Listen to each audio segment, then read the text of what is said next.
Hailing frequencies open and welcome aboard Treks and Tangents. I'm your co-host Brian. And I'm your co-host Jaci. I'm the Star Trek newbie who treks off on tangents.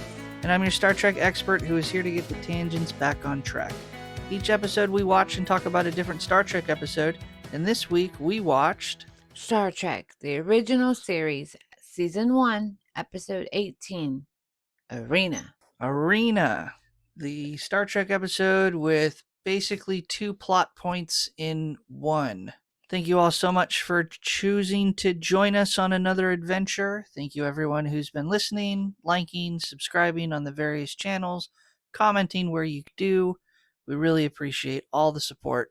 And don't forget to share the podcast with a friend, another Star Trek fan, someone who wants to listen to two geeks talk about Star Trek, one a little more knowledgeable than the other. Very much a new geek. So thank you all so much. We'll start off this week's episode as we always do by revisiting last week's Turbolift tease. That was where we gave Jaci the title of this week's episode, and Jaci, without any other information, gave her prediction, or more like a guess, to this week's plot. So computer, what was Jaci's prediction last week? Jaci's prediction last week was, for Arena, I think Kirk will meet someone that he has to have a bet with. And if he doesn't win this bet, someone else that he chooses from his crew has to be a stand-in for him and do an event. So Jaci, how did you think your prediction went? I did pretty well. I mean, we are doing one-on-one, except there wasn't any gambling, and no one had to be substituted. The two main portions of your prediction. We're going to have a hard disagree on this week. He still had to meet someone and have a conversation, a fight. Yes. I would give you more credit if you had said that Kirk was going to have to stand in for him to do an event. Kirk standing in for himself. That would have been more on target. I'm getting the feeling that Kirk wants to be involved in all the things. Yes. He never lets other people be in danger. How rude. Yes. It's actually an interesting comment or observation. Looking forward to the Next Generation in the pilot episode, when Picard meets his second in command, Riker, there definitely is a character building moment between the two where Picard is talking about he doesn't want his second in command to interfere with Picard going away on away missions and on away teams, that he believes as captain he should be going on away missions, and Riker has a slightly different opinion that it is his responsibility to keep the captain safe and the captain should be on the ship. I agree, Kirk definitely wants to be in the thick of things. Like a hero. And it definitely establishes a theme throughout the rest of Star Trek of when the captain wants to go off on adventures and put themselves in harm's way, balanced against the responsibility of their commitment to the ship and the safety of the crew of the ship, which we see in other examples. We see that here when Kirk orders Sulu to do everything he can to protect the ship, including leave if necessary, and abandon the away team. Exactly. I mean, and then we also see the amount of trust he puts in Sulu, because he's a well-educated fighter. Educated, probably the wrong word, but he's been through all the wars and fighting, so he knows what to do. Right. Ignoring the behind the scenes where there was no off-branching in Star Trek where Sulu would become a captain because William Shatner didn't want that to happen. That's a fun side story we'll go down at some point later. Sulu was going to get promoted? Well, there was, we'll get into all the details, but there was talks and discussion and ideas and brainstorming of Sulu advancing and becoming captain, and Kirk shot it down. Kirk, I should say William Shatner, the actor, not the character. And it resolves itself later on in Star Trek. It's a fun character arc, but specifically, before we go too crazy in our tangents at the start of the episode, Jaci, what were your initial impressions specifically for this episode? I actually found this episode kind of boring compared to all of the other ones we've been watching. Okay. But I got to see a new alien and learn about a third set of aliens who, again, underestimate the will and the spirit of the human. That seems to be an ongoing theme also, that humans are this awful predator, but then we have to show that, no, we're nice and compassionate. Sure. Absolutely a ongoing and recurring theme. We see that this episode with the Metrons. We saw that last episode to a degree with Trelane in the Squire of Gothos. It's the focal point of the pilot episode of The Next Generation, with Q putting humanity on trial, is going to be a trope and a theme that Star Trek returns to time and time again. It's an interesting subplot. It is. I'm on the fence with Arena. This is an absolute timeless episode. The Gorn alien and the alien suit is so iconic to Star Trek. Ironically enough, because the Gorn would appear in this episode and we won't see them again for a very long time in Star Trek. This is not going to become a regular species that they return to.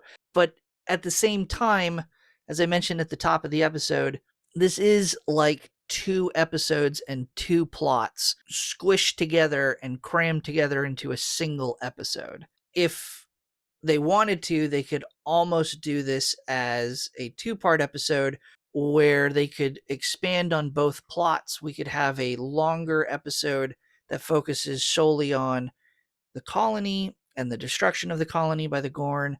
They could escape, cut, new episode, the fight, the arena, the Metrons, and so forth. They could have even broken it up in just 2 separate episodes and not even done a part 1 and part 2. They could have absolutely used this and broken this up and had this as 2 plot points, 2 episodes throughout the first season, multiple seasons. It really just does feel like 2 episodes squeezed in together at once.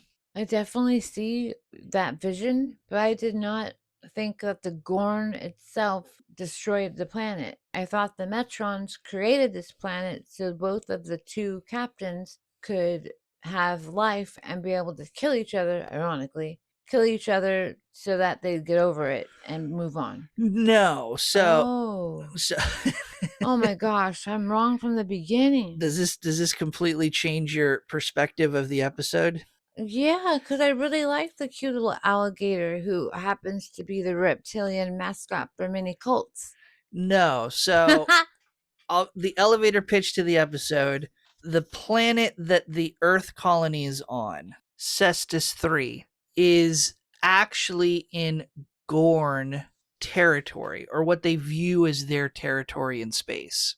The Gorn view that as an act of war, which is why the Gorn come to the planet to destroy the colony. They're driving out invaders in their mind. The Federation, the humans, have no idea that they've done this.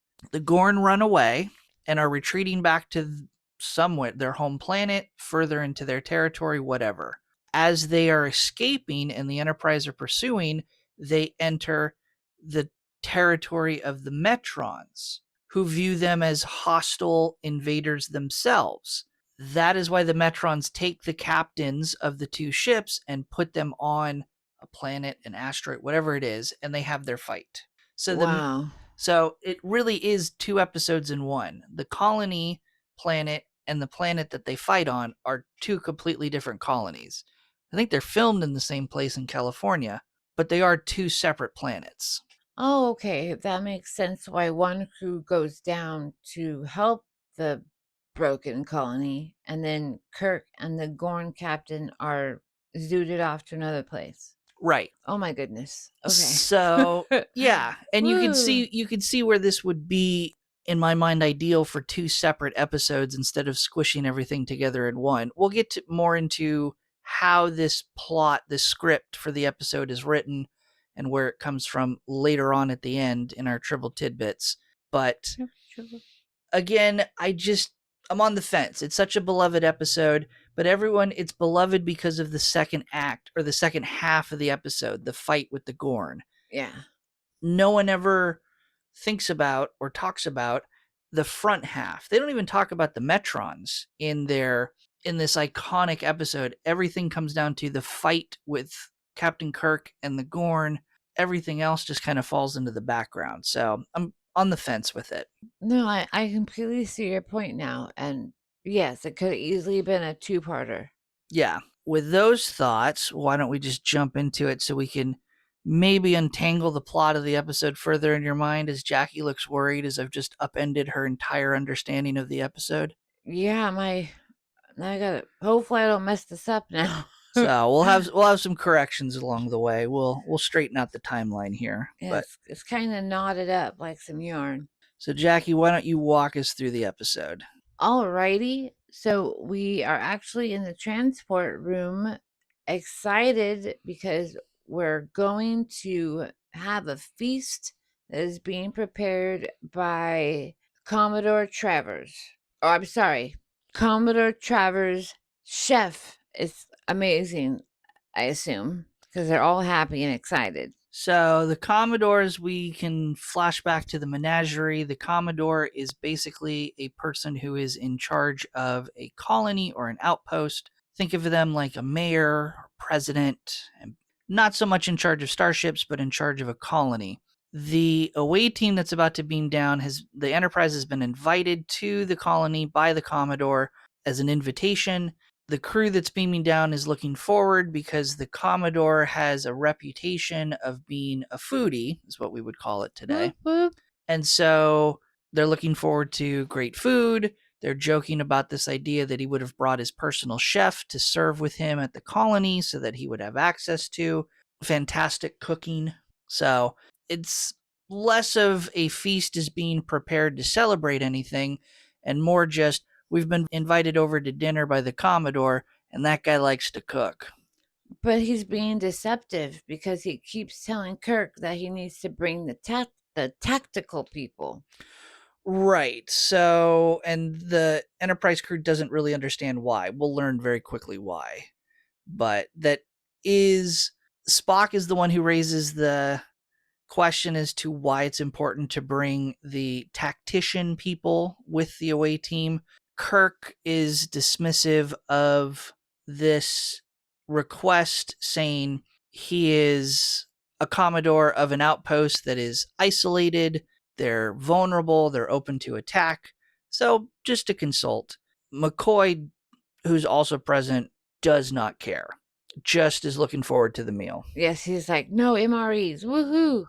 So then off we go, down to the colony. So, and the away team consists of Spock, McCoy, Kirk, and 3 other dudes. I have no idea what their names are. So the other 3 dudes, the 3 amigos, as we'll call them. Okay. We have crew member Lang, who's in a yellow shirt, Kelowitz, who's in a blue shirt, and O'Hearley, who's in a red shirt. So the whole rainbow of the uniform. So question, how do we know that they're tactical if they're all in different colors? That doesn't make any sense to me. Or do they just choose their cute little outfit for the day and say, oh, I know how to do that?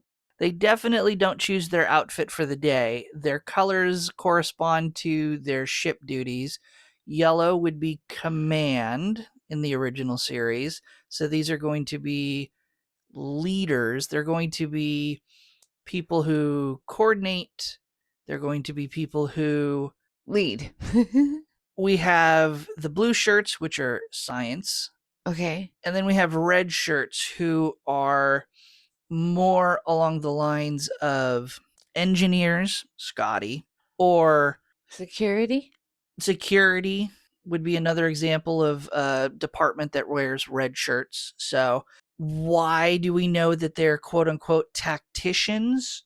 We don't get into it in the episode. We can surmise that whatever department they are serving under, they fit that description. So perhaps the yellow shirt Lang is in charge and has experience and is high enough rank to talk about navigation, sensors, things like that. Science, who knows? Medical, could be anything. And the red shirt, again, could just be someone high ranking enough in security and arsenals and weapons and so forth. So, Okay. So they beam down, all of them, and they learn, and see that this colony, Cestus 3, is rubble. Nothing. No feast. Nobody's there. And we have our opening credits. When we come back from that, as we look around all the rubble, the Kirk surmises that all the communication about dinner and a feast was a fake. It was like a trap. yep, specifically to lure the Enterprise to the planet, to the colony. So Kirk sends out the 3 gentlemen that we just named. The 2 gentlemen, he sends Lang and Kelowitz out to look for survivors, but O'Hearly he has stay with them. And Spock has a box that is called a tricorder, and it seems to be able to do anything that they need in every episode. And it's telling him that there's a survivor near, or live person, something. A survivor, a human. So they find the human. McCoy checks him out and reports that this poor guy is in shock. He has radiation exposure. He's bleeding internally. He's on it. He's on his deathbed. But we need to keep him alive so he can tell us what happened. Right. It's mentioned at some point in this exchange that he's got about 30 minutes to live unless they can get him more substantial treatment than what he can receive from McCoy there in the rubble of the colony. So Kirk sends out O'Hurley to go investigate what these cold-blooded beings are. And then he is vaporized from missiles and other artillery. Spock is using the tricorder and determines that there is life on the colony. But the readings that he's getting are cold-blooded beings, not of the human variety. So Kirk sends one of the red shirts, O'Hurley, out to investigate what are these non-human life forms. And as he's out there, he is vaporized by someone off screen. Then the entire group is attacked by missiles coming from who knows where. I think they're mortars, but yeah. Oh yeah, because they have the shells and stuff. Well, and there's the high-pitched whistling as they fall right before they explode. My dog really liked that part. Kirk calls up to the Enterprise, and Sulu reports that the ship is also being attacked by an unknown alien ship. So Kirk tells Sulu to keep all defenses up and to ensure that the Enterprise is safe. Well, and specifically, Kirk is calling up to the Enterprise because initially Kirk wants to be beamed up and out of the attack on the planet. Yes. The fact that this alien ship is attacking the Enterprise means that Sulu had to raise its shields, and the transporters don't work through the shields, so they can't beam them up. Sulu suggests lowering the shields momentarily to beam everyone up, but Kirk views it as too big of a risk to the Enterprise. Oh, like that little slip in the door by some random. Smart. So Kirk tells Sulu to return fire on that alien ship with all the phaser banks, but they have no effect on that other ship. On the planet, Kirk and the others are moving the survivor into a better area of cover. Then Kirk orders 2 members that we forgot the names at the beginning to spread out so that aliens don't attack them. Go to flank them. Kirk is torn though. He feels that he needs to be on the Enterprise to ensure its safety because it's his ship. But then again, he is stuck on the colony, unable to do anything for his men and women. Spock reminds Kirk, though, that Sulu is an experienced combat veteran and he will keep the ship safe in the absence of Kirk being there. Kirk asks Spock if he knows where the arsenal is for the colony. Spock points out, though, that while it's 100 yards away, it may be destroyed because of the attack already on the colony. Kirk decides, though, that he's just going to risk it and starts to run straight out to the arsenal, out of cover, and he's immediately ambushed by more falling mortars. He takes cover in the middle of the open space, like behind giant boulders now, and calls back up to Sulu to check in. Kirk encourages Sulu to keep fighting, uh, use the photon torpedoes, phaser attacks, everything against the alien ship so that the Enterprise is safe. Sulu needs to do everything he can to keep the ship safe, even if that means leaving the orbit and running away. Sulu realizes that the fight is hopeless against this alien ship, and he follows orders and takes the ship out of orbit. In the rubble at the colony, Spock runs and rolls. I thought that was really cute, that choreography. And to Kirk from McCoy's patient, because McCoy is still with the other colony survivor. Spock realizes that the attacks have somehow connected themselves to the tricorder. Like they know where they are. So he throws the tricorder away to hopefully the attack will be guided away from them. Yeah, specifically, the attackers have figured out, and somehow Spock gives a very muddled explanation, but they locked onto the signals that were coming out of the tricorder in its scans and fed it back into the tricorder, which I think partially allowed them to triangulate and direct their mortar attacks, but also specifically we see the tricorder smoking, so it overloaded the tricorder. I think this is to give some kind of context and clue to the audience that when we later see who the attackers are, a giant lizard wearing caveman clothing, that these are actually beings that have technological knowledge and are an advanced species. Kind of like Bluetooth. Kirk, though, is able to find a grenade launcher within the arsenal area, and they set it up to fire what looks like blue softballs, at least what the grenades are shaped like, and they launch one in the direction of the attacker. Boom! It's a pretty big explosion. It definitely is more than just a simple grenade or mortar round. It is a giant flash of light. It is a very large and powerful weapon.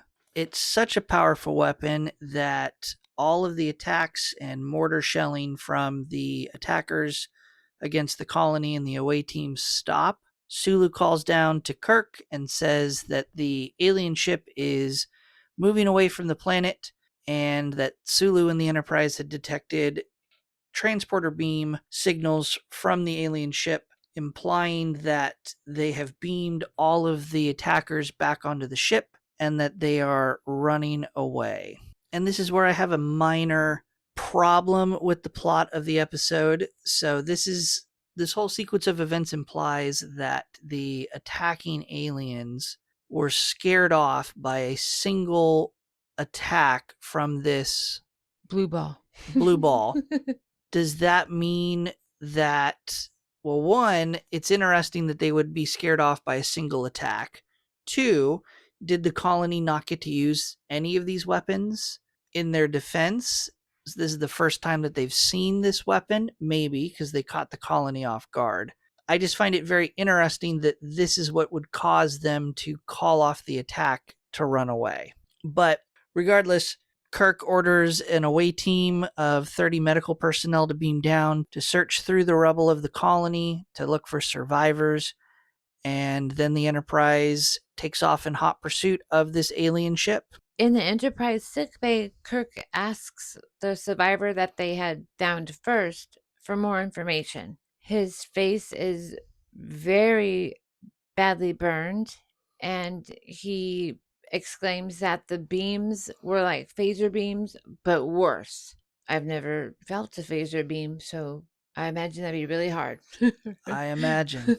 He explains that they allow ships to use their facilities to rest, stock up, kind of like a truck stop while they're traveling. But this ship didn't do anything nice. They just knocked out everything that the colony had, even its protection, like phasers, and didn't let them surrender at all. They just, boom, destroyed them. The ship didn't even let up on its attack when the people were begging for the lives of the women and children in the colony. Right. They didn't allow the colony to surrender. And then Kirk asks about the messages that they received, and the man reports that it was 1.5 days ago. Why would the alien ship attack them? It was a trap to attack actually the Enterprise and its crew, since it was the only ship that can provide protection in the section of Federation. So, giving knowledge that these aliens had advanced knowledge of the operations of the Federation. They had knowledge that the Enterprise was in the area and some knowledge of the operation of the Enterprise. Otherwise, why would they attempt to lure the crew and the ship there? I mean, Spock does try to play the devil's advocate, like, that can't be the only reason for an attack. There has to be more reasons. Foreshadowing. And Kirk retorts, like, how can we be able to explain a massacre like Cestus 3? There's just no explanation. Thinking hard, Spock finally relents and counters with locating the alien vessel before it returns to its original home base. That way they can get more information. Kirk plans to hide Enterprise's strength in order to overtake the vessel. Spock isn't really into this idea, but he's listening. Kirk then calls to Sulu and asks if the alien ship is still going warp 5. I'm assuming warp 5, 6, 7, they're all like miles per hour speed. So, warp factors or warp speed is a measurement of speed. It is much faster than miles per hour. So, each warp factor is obviously a higher number is a faster speed, and it's measured not in miles per hour, but it's measured in comparison to light speed or the speed at which light travels. So, as an example, warp 1 would be the equivalent of the speed of light. You would be able to, at warp 1, traverse the distance between the Earth and the Moon in 1.33 seconds. Wow. But then it increases in speed exponentially as you go up. Warp 2 is not twice the speed of light, it is 8 times the speed of light. So the same distance from the Earth to the Moon would be cut down to from 1.33 seconds to 0.17 seconds. Crank it all the way up to warp 5, which at this point in the Star Trek universe, as we quickly learn, warp 5 is pretty standard. You can go faster than that, but it's kind of like driving a car. The faster you go, the more wear and tear you put on the car, the more fuel and gas you use. So there's kind of your typical cruising speed. Warp 5 would be pretty much that at this point in Star Trek. Warp 5 is 125 times the speed of light. You make the same trip from Earth to the Moon now in 0.01 seconds. Increasing to warp 6, we're looking at 216 times the speed of light. It's pretty instantaneous from Earth to the Moon. So it increases exponentially as you go through. We're going to quickly learn warp 5 is pretty standard. Anything above that, we start looking at problems. Exactly. But Kirk is wanting to encounter that alien ship so bad, he keeps going faster and faster. The alien goes to 6, he goes to 7. And he tells everybody to get to their positions and get ready to attack. And red alert. We come back from a commercial and we're still in hot pursuit of that alien ship. Spock does not have any update though on what alien it is. Like, he just knows about rumors and quote unquote space legend. Well, they don't know what the alien is. Spock is reporting on the section of space that they're currently in. It's foreshadowing to the next alien race that we're going to meet in this episode. Side note, this portion where Spock is talking about there's nothing known in this sector of space. We only kind of have these legends as a way to allude to the Metreons that we're going to encounter.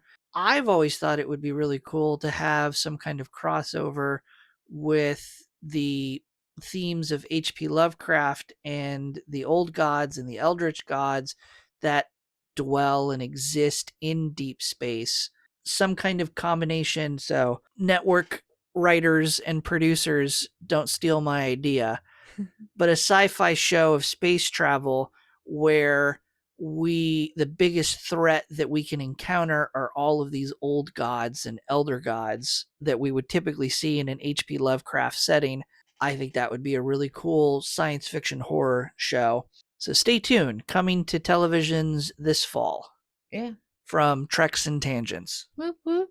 And we're still running after this ship, though, as we're going through the space. Spock and Sulu are saying, the faster we go, it's getting more unsafe, but Kirk just ignores it and says, get ready for battle. Right. At this point, we're at warp 7. That's the speed at which they say that the ship can hit that speed, but they can't maintain that speed for long. They're going to start burning out their engines. Again, as reference, we are now traveling at 343 times the speed of light. My skin is crawling. And the numbers just get meaningless at this point. So Sulu reports, though, that they're closing in on the ship, and the navigator is able to see where they're going, but it's uncharted solar systems. But where's the Sal from last episode? They keep changing people. The new navigator is a dark-haired gentleman named DePaul, and he reports that the alien ship has turned away from the solar system. Then Uhura interrupts them, saying that the solar system is scanning the Enterprise. And Spock's like, well, it is interesting. So the solar system continues to scan the ship, while Sulu reports to Kirk that the alien ship they were after is just stopped in space. Kirk is extremely excited that they have caught up to the alien ship, and he tells everybody to get ready to attack. We got him. Suddenly, the Enterprise is pulled from a warp 8 down to a dead stop violently. Like, everyone is thrown forward. They all did a great job at that acting. So they are now held in place just like the alien ship. Even by looking through their controls, everything is normal. They just cannot move anything. Well, they specifically go through a quick little checklist, and things like life support are still operating. The gravity's obviously still operating. But some of these other systems like weapons and the engines, those are all offline. And then suddenly on the view screen, instead of like the normal beautiful stars, it's all colorful, and a figure shows up, and they are called the Metrons. It's not really a figure. It's, again, a funky screensaver from Windows 95. The Metron talks to the Enterprise, telling them that both crafts are trying to enter their solar system with the goal of violence, which is not permissible. Right. So we have another example of a reaction to perceived invaders into someone's territory. Much like the aliens thought the Enterprise and the humans were invading into their territory with their colony. The Metron voice says that they've studied each ship and will have the captains go to a special planet where they both will be able to have life, and they also will have a recording device that will translate what they're saying for both the other captain to hear and future ships. Brute strength against brute strength, he says. Each ship will be unobtainable, and the loser will also have their ship destroyed. And then Kirk disappears. That I Dream of Jeannie disappearance. They also, the Metrons, mention to Kirk through the view screen before he's transported away to this new location that the planet that they're going to has the resources necessary to create a weapon or to use in this fight. And then we learn that the alien ship is a Gorn, and they look like walking alligators with glittery eyes. Yeah, specifically the Metrons in their communication on the Enterprise to Kirk. It's a throwaway line where they identify the aliens as the Gorn, and that's how we as the viewers learn the name of their species. But you're right. Once we're on the planet, we get our first look at them. Giant crocodile alligator looking thing with glittery disco ball eyes, wearing a caveman looking outfit. He would fit in very well with a live action version of the Flintstones. I noted that when we came back from the commercial break and we get this captain's log, this internal monologue that he's given to catch the viewers back up, he refers to his location as being on an asteroid, and everywhere else it's referred to as a planet. So just a weird thing to stick out. I guess he really doesn't know where he is. Maybe he thinks it's an asteroid. Maybe because it's so barren and it just has lots of different mineral deposits. But it'd be very unique for an asteroid to have its own atmosphere. The Metrons are special. That they are. So Kirk comes face to face with the other captain. Both are weaponless, but like we said, the Gorn is giant. He is muscular, but he is not agile. They first try to do hand-to-hand combat, and that was not successful at all. Running up part of a mountain, Kirk finds a rock and tries to throw it down on the Gorn, and the Gorn, no response. He's like, why are you doing that? Yeah, it bounces off his chest without effect. The Gorn then picks up a giant boulder himself and throws it at Kirk, and he misses. On the Enterprise, though, Spock is checking in with Scotty and Uhura. How are their parts doing? And Scotty still is unable to find any alternative options, and Uhura cannot communicate because she's stuck. They're all stuck in the solar system. We're jumping back to the planet, and Kirk is using the recorder device. He's just messed on. Kirk starts to use the recording device that he was given, and he talks about his opponent, who happens to also be listening behind a rock. And he says, while the Gorn isn't agile, he is quite clever. He's also confused how the planet is supposed to offer weapons, but he doesn't see any weapons. He just sees rocks, dirt, and elements, basic elements like sulfur and coal. We pop back up to the Enterprise. They're going back and forth at this time, and McCoy is questioning Spock on what his plan is.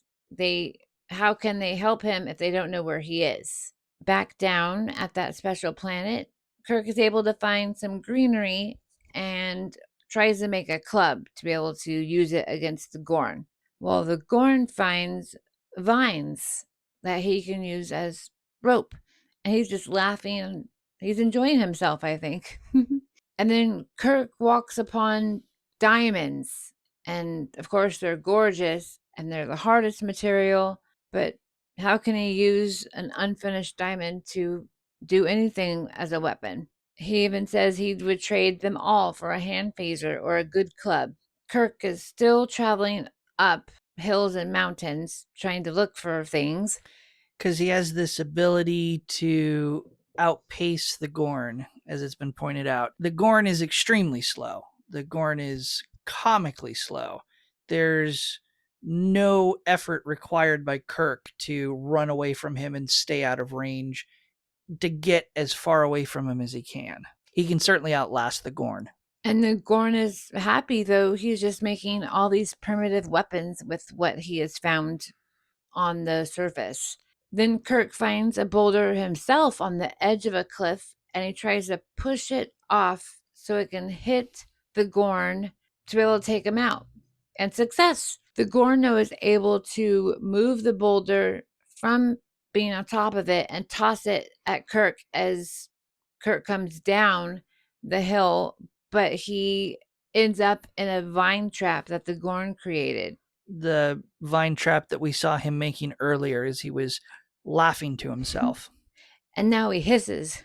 And then we have a commercial break. Coming back from that, we see that the Gorn has created a sharp dagger-like instrument from one of the rocks. He tries to stab Kirk, but because Kirk is so fast, he's able to get out of the way. Meanwhile, on the Enterprise, Spock is continuously trying to contact the Metrons, and they will not talk to him. They refuse to. Well, I don't know if he's trying to establish a connection to the Metrons or if he's trying to reach out to the Gorn ship Oh. as a way to... He's trying in any way, shape, or form to do something. After getting away from the Gorn on the planet, Kirk is exhausted. I mean, he's already climbed all these mountains and... Well, and he's burned through all of his stamina fighting out of the vine trap, and now he wrestled with the Gorn and he pushed this giant boulder off. If it was just a matter of endurance and keep away from the Gorn, he could have lasted a lot longer. But he's expended a lot of his energy in this most recent struggle and fight. But he finds that he is next to a large amount of yellow sulfur, and he's trying to remember why sulfur is so important. Which begins one of the longest examples in history of foreshadowing leading up to Kirk's final plan. It's incredibly painful to watch, I think. Back on the Enterprise, the Metrons tell the crew that Kirk is losing the battle on the planet, and they should all start planning for their own deaths. Do whatever they need to do to come to terms with it. But they will let the crew see Kirk die. They're trying to be nice. Yeah, and so the Metrons pull up on the view screen of the Enterprise Kirk down on the planet so they can watch the rest of this play out. This is very much in line with what we saw with the Menagerie, where we almost get an episode within an episode. We get a lot of shots of the bridge crew of the Enterprise just staring at the view screen watching Kirk. We get a lot of commentary between Spock and McCoy, where McCoy is rooting on Kirk. Spock is starting to see the plan formulate in Kirk's brain, and Spock realizes what Kirk is trying to do. On the planet, the Gorn is talking to Kirk via the recorder. He's tired of chasing Kirk. He's like, just stay where you are. I'll come to you and I'll kill you swiftly. Easy peasy. He believes he is able to kill humans because they invaded the Gorn's space. That's his justice. You're referencing that this is the moment where the Gorn explains to Captain Kirk the reason why the Gorn attacked the colony was because the planet the colony was on is in their territory, and they were Yes. defending their territory. Kirk goes back to that super green leafy area that he saw earlier and grabs bamboo, and also makes it a larger club, and then he begins creating his own weapon. It's a hollow tube of bamboo. He has vines, and he is using all those elements he passed: potassium nitrate, sulfur, coal, all in that order, and stuffing them in the tube like a gun with a bayonet. Kirk is creating a cannon. He's making a cannon that resembles very much like the original mortar with the blue ball. It's a weird little tie-in between the two weapons. Probably a coincidence. The Gorn catches up to him, and Kirk is able to fire off his cannon. The Gorn falls back, and Kirk runs to the reptile, and he's like almost about to kill him, and then he stops himself, and he yells to the Metron that he refuses to kill the Gorn. This is not entertainment.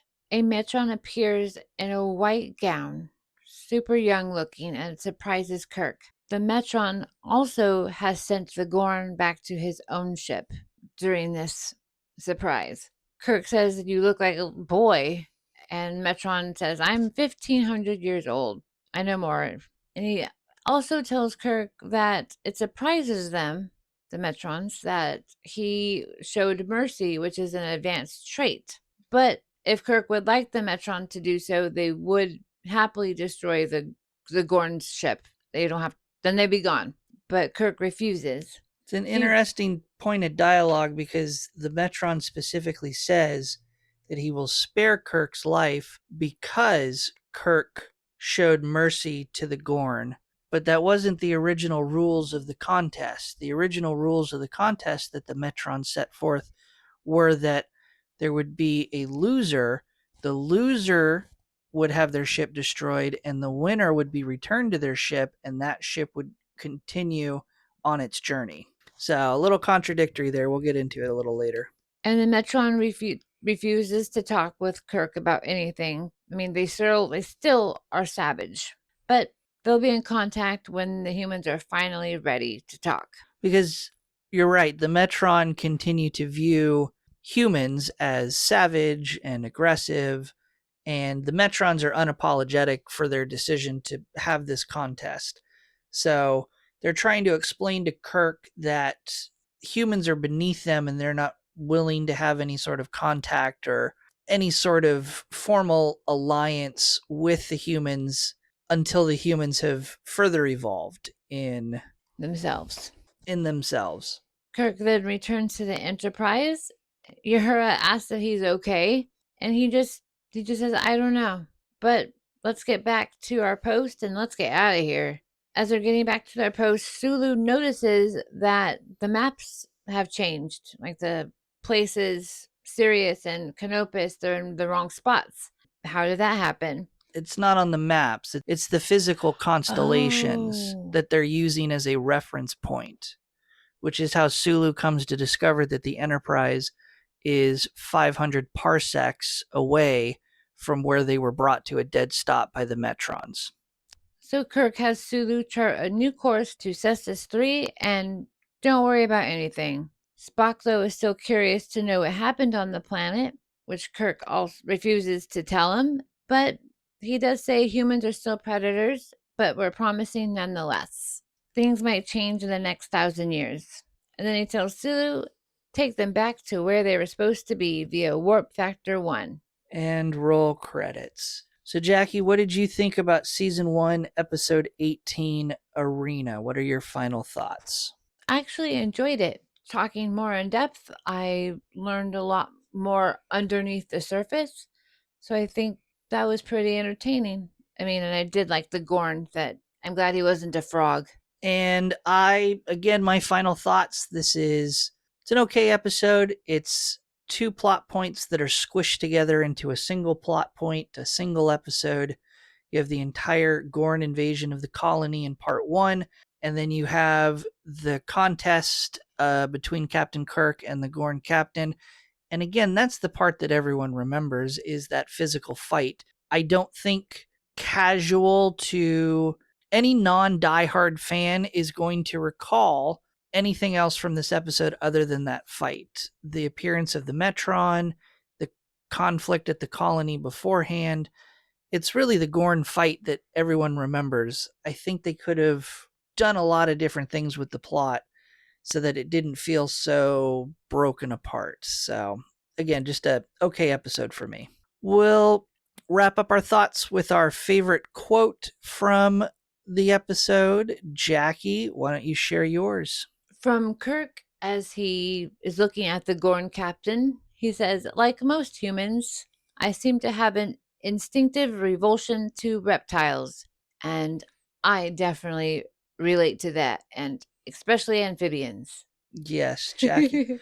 Fun fact, Jaci hates frogs. We'll just put it that way. Stay away. That's why she won't watch The Muppet Show. And that is an interesting quote because he follows it up by talking about how he has to remind himself, despite being revolted by the Gorn, that he has to remember that they are an intelligent species, that they are warp capable, they are intelligent. So it's an interesting quote. My quote comes at the end from the Metron that appears to Kirk and explaining, quote, by sparing your helpless enemy who surely would have destroyed you, you demonstrated the advanced trait of mercy, something we hardly expected. I like the quote because it leads into the hypocrisy, because the next explanation from the Metron is, because you showed mercy, we will spare your life. But again, the original arrangement was whoever won the fight would be spared. Kirk's already earned that. He won the fight. Again, we'll get to it in a moment. But those are our quotes. We pick good ones. We do. Tribble tidbits for the episode, or fun facts, and why do we call them tribble tidbits, Jaci? Because it's tribble. Because we learn that Jackie doesn't really know what tribbles are. She just thinks they're cute. Yes, and fluffy. And she didn't grab the tribble for the recording this time. So, Say I learned. originally airing January 19, 1967. The original version, again, we're watching the remastered version on Paramount Plus, but the original version doesn't show the Gorn blinking like it does in the very first moment when Kirk encounters him on the planet. It's literally a tongue-in-cheek blink and you miss moment. The blinking was added as a special effect in the remaster version. It's a slightly controversial addition, at least I think so, because the fact that the Gorn doesn't blink is not something that some might think was a feature of the costume due to lack of ability to make him blink or Like a mascot. or budget constraints or anything like that. If you go back and read the original script that was written for the episode, the script specifically calls attention to the alien's appearance, and it references the alien as not blinking as a means of making it appear more fierce and more alien and non-human. So That's a good one. there's several conflicting reports that I could find online, but the gist of how the script came about that I seem to find most people agree with, the script was written again due to short notice. Other writers had missed a bunch of deadlines. And so the writer, Gene Kuhn, goes home and writes the initial script over a weekend. However, when the script was submitted for review, the script review process revealed that the plot of the episode very closely, almost identically mirrored a short story called Arena, and it was from a 1944 science fiction magazine called Astounding Science Fiction. And Gene Kuhn was also an avid fan and reader of science fiction. So, when confronted, Gene claimed that he was completely unaware of the similarities at the time, that his script so closely mirrored this other script, even down to the name. And again, did the name come before? Did the name come after? Lots of conflicting reports. To solve it, the show reached out to the original writer of the short story that appeared in the science fiction magazine, but they kind of pulled the wool over his eyes. Instead of admitting that they've already written this script and they're trying to avoid a lawsuit and buy the rights from him after the script was written, they told him, hey, we really like your story. We'd like to write a script about it for Star Trek. Oh. He probably never knew that the wool was pulled over his eyes. He did, without any hesitation or any real pushback, agreed to let them use his story, and he got paid as a writer's credit and got writer's credit for the story. So everything was made right, but a little deceptive. My interesting part that I like the most, again, the Metrons backtrack and tell Kirk that they're going to spare his life because he showed mercy, but he already won the contest. There was dropped dialogue where in the original script, the Metrons admit to Kirk that they had planned to blow up both of the ships, no matter who won the contest. So I think that adds a little bit of depth to the Metron as a species. I think it's very interesting to show that they don't have the most noble intentions at heart anyway, that they also are deceptive, violent, and not perfect like they portray themselves to be. I really wish that was included, that bit of dialogue stayed in the episode and wasn't dropped. Kind of like Squid Games. Yes. They're watching for fun. Yes. Star Trek Squid Games. Hey, that's a good crossover. Coming soon to Netflix. Again, we're looking for sponsors. We'll happily take that. The Gorn captain was voiced by Ted Cassidy, who we all know and love. He's the was he 7 feet tall, but he's the actor who played Ruck in What Are Little Girls Made Of? And he provided the voice of Balok's puppet in the Corbinite maneuver. That's super cool. Yeah. This, of course, is the first episode where the photon torpedoes are used and referenced. Again, they become very important in Star Trek lore. William Shatner to this day suffers from tinnitus, which is traced all the way back and is assumed to have been caused by all of the explosive special effects that were used in this episode. He won't be the only actor in the original series that will come to suffer from tinnitus from their work on and being in close proximity to special effects on the show. It's cursed. And finally, Jaci mentioned the navigator DePaul. He's a new navigator. Yes. If he looks familiar, that's because he also played the disfigured Captain Pike from the Menagerie Parts 1 and 2. He just didn't have white hair and he didn't have the plasma burns all over his face. The This is radiation, awesome. sorry, I'm supposed to be the expert. Radiation burns, not plasma. This is awesome. It's like John Wayne science entertainment, using all the actors for things. Yep. That's awesome. And those are your Tribble tidbits. And we round out the discussion of our episode by our ranking. This is where we assign a rank to the episode. We pretend the episode is a member of our crew, of our fictitious starship, and we assign a rank based on not only how entertained we were when we watched the episode, but also how important of a crew member would it be to the operation of our fictitious starship. A higher rank means we find the episode more entertaining, but more importantly, a more prominent and important crew member to our ship. And a lower ranking means we, of course, weren't as entertained, and they're a disposable crew member. They could wear a red shirt and die off in the next episode. Our ranking system runs from ensign, lieutenant junior grade, lieutenant, lieutenant commander, commander, and then we have our top spots of captain and admiral. We also limit the number of episodes that can hold such a rank. As an example, captain, we only have 1 of 1. We can only have 5 out of 5 commanders, etc. If all of this sounds extremely confusing because this is an audio podcast, we do have a visual representation posted on our Patreon at patreon.com/treksandtangents. We post an updated visual every Wednesday, the day after each episode goes live. So, Jaci, this week on your starship, the USS Galactic Glitterbee, what ranking do you give Arena? I'm going to put the Arena in my lieutenant spot. Lieutenant. Why a ranking of lieutenant?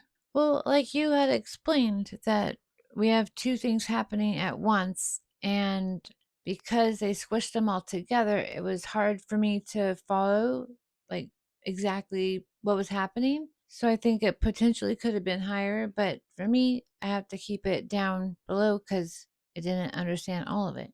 All right. And for my starship, the USS Cosmic Shark, I'm going to be right in line with Jaci. I'm also going to assign it a rank of lieutenant. Very similar reasons as I've covered before. 2 plots coming together into one episode feels very much like they should have been separate episodes and they should have stood on their own for what they were. We could have easily had an episode of similar to the Balance of Terror, the away team down on the planet being attacked by aliens, the Enterprise above fighting off the attacks. It's half of the episode. And then we get this whole other plot point where they're chasing an alien ship. They meet the Metrons. He has this huge fight down on the planet. As influential as it is to pop culture, as much as that fight scene between Kirk and Gorn come up time and time again in other examples, as much as it's lampooned, it's really just not a strong episode for me, period. It's entertaining for sure, but again, it should have been broken up into 2 separate episodes. Well, he only wrote it in a weekend. No, he only took a weekend to plagiarize it out of a science fiction magazine. Exactly. So, hot take, Arena, a beloved episode, is going to rank pretty middle of the road for us. As of this recording on IMDb, Arena is currently sitting at a 7.9 out of 10.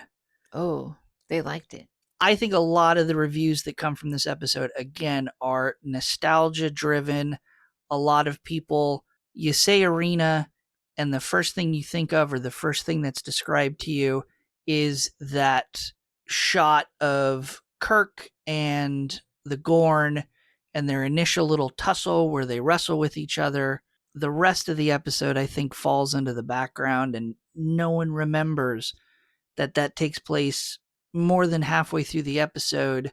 We have an entire plot point behind it of a colony being attacked. We have this whole other edition of the Metron being introduced. Metron who? Metron who is going to be the theme.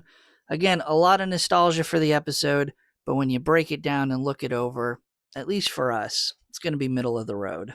We'll be back next week to trek through another episode, and this is where we give a turbolift tease or elevator pitch to next week's episode. This is where I give Jaci the title of the next episode, and Jaci, with no other information, will give a brief pitch to the plot. Really, it comes down to a guess. Sometimes she's pretty good, sometimes I'm not so good. So, Jaci, next week's episode is entitled Tomorrow is Yesterday. This sounds really exciting. So I think the crew will visit a new planet, but I'm going to imagine Dr. McCoy is going to touch something, pick something up, be curious, and that will have like a twist on reality where he's just going to keep reliving his existence until they figure out how to cure it. And tune in next week to see if Jaci gets her prediction right. If you want more show information, you can find and directly support our podcast on Patreon at patreon.com/treks and tangents. Besides that visual representation of our episode rankings that I mentioned, we will post the podcast itself. You don't have to listen to us on YouTube or Spotify. You can listen to it directly on Patreon. For our crew members, we do also once a month dive into the animated series for Star Trek, where each episode we will break down. It's very similar to the podcast itself, but on a more condensed version. It's a lot more tangents, a lot less Trek, and a lot more fun. And Tribbles. And Tribbles. We will get to Tribbles at some point. There are no Tribbles yet in the animated series. So I think we're going to start going out of order to the cartoon too, because some of the episodes of the cartoon are very heavily centric, if not direct sequels to episodes from the original series that we haven't got to yet. We might skip around, so tune in, see what episode we do. We also have posted on there every test episode that we recorded for our podcast. You can get an abbreviated deep dive of the television show Fringe and Stargate SG-1 and see how the episodes themselves influence the final version, or what we call this podcast. And how well we grew. You can also follow us on X at Treks_Tangents. We're also on Instagram and Blue Sky at Treks and Tangents, where we try to post other things outside of the podcast, memes, polls, thoughts. So follow along there if you'd like. Jaci, where can people find you and what are you up to? I am mostly on Instagram as Jaboom, JIBBOOM. I've got tons of things going on there. Music, I'm a musician. I have chronic illness. I have service dogs, fashion, makeup, you name it, it's on there. And I also have a boutique on Whatnot called Glitterbow Boutique. And we'll see you there. And you can watch me stream a variety of video games over at twitch.tv/PiratePoundTown. I take that content, and on YouTube I post that video game content and other random content on my main YouTube channel, Pirate Pound Town. You can also find some coin collecting and other hobby videos on YouTube by me under my secondary channel, Pirate Treasure Hunting. I post socially on Blue Sky at Pirate Pound Town. And finally, I can be found on Instagram under Pineapple Cannibal. Links to all social media mentioned can be found in the episode description. Thank you everyone for tuning in to this week's episode. We hope you had fun like we did, and we will see you all next week. And we'll see you in 1,000 years, Metron. End transmission.